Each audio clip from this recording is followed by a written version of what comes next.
6 seems to be the magic number for me this week. Week 2 of the NFL. I got 3 games with a 6-point spread that I'll be breaking down for you in just 1 second. I got one total play that I want to get to you in just 1 second. First, let me say thank you to the subscribers. I appreciate it. If you haven't subscribed, please do so. If you haven't seen my videos, check them out. I have been betting baseball all season long.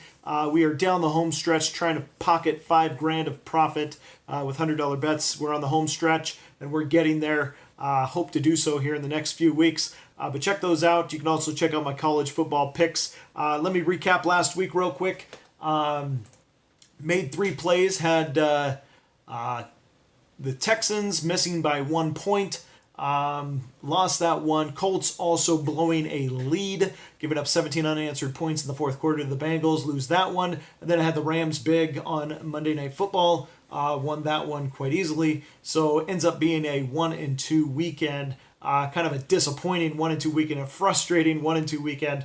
But, that's the way it goes sometimes in sports betting. So looking to bounce back this week, like I said, I have 4 plays for you that I'm going to get to right now. All right, so first game that I want to get to is going to be my totals play. Cardinals-Rams. We have a divisional rival game here, of which I think we're going to see a little bit of a change from last week to this week in both of their previous games. First, Cardinals face the Redskins, of which the Redskins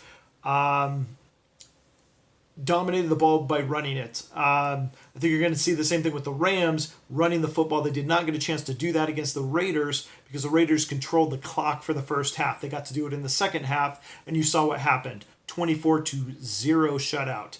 I think we'll get back to that on the Rams side, but the Cardinals will also want to do the same thing, keep the Rams offense off the field by running it with David Johnson. So I'm looking forward to seeing that. I think Johnson's going to be getting the ball a lot more than he did in the first game against the Redskins. And so we're also seeing money come in, sharp money coming in on the under. This line opening up at 47, dropped down to 45, 86% of the money on the under, 64% of the tickets on the over. So you can see public is on the over. Meanwhile, sharp money on the under. I'm going to follow that sharp money. Give me the under 45 in Cardinals-Rams. All right, second game I have, we're going to Atlanta. Atlanta hosting the Panthers. So this game over the last 2 years, since 2016, the Falcons have outscored the Panthers 120-79. Their last 5, it's been Falcons 4-1. They're 4-1 against the Panthers, winning by 12, 17, 15, and then 7. All 4 of those wins would cover this spread. Traditionally, the Falcons are a fantastic third down team. Week 1 facing the Eagles, arguably the best defense in all of football. They had the lowest third down conversion percentage in the NFL. I look for that to change this week going against the Panthers. One thing that's interesting, Panthers were able to completely shut down the run of Ezekiel Elliott and the Dallas Cowboys. Don't look for that to be the case. The Falcons have much more offense, much more weapons on offense, so look for them to use those weapons in Atlanta and get the job done. Double-digit win by the Falcons. All right, so I'll lay the 6. Give me the Falcons -6. All right, next game I have is Redskins, also a 6-point favorite at home, going against the Colts. Colts have all kinds of problems that I just don't see them hanging in this one.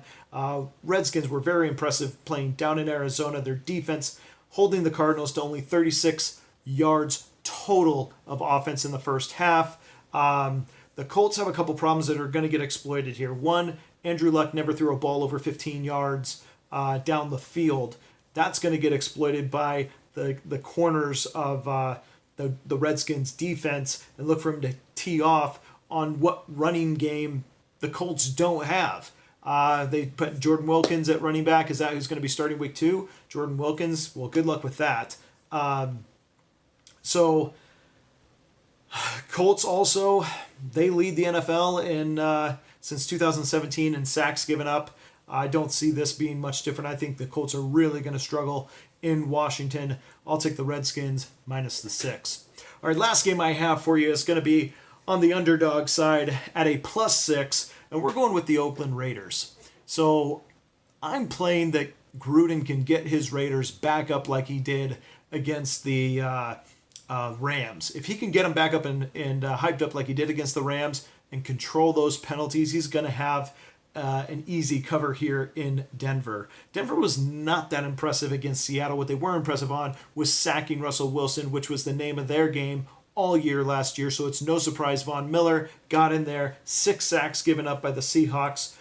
The Raiders, though, only gave up 1 sack to the Rams. And we're talking about the Rams front line, arguably one of the best front D lines that you'll see, headed up by Aaron Donald. So, all that said, I look for the Raiders to run the ball a whole lot more than 16 times that Seattle did, backed by Marshawn Lynch. Also, the only success Seattle had, or one of the most successful things Seattle had, was going to their tight end, who is a blocking tight end. Disley had 105 yards.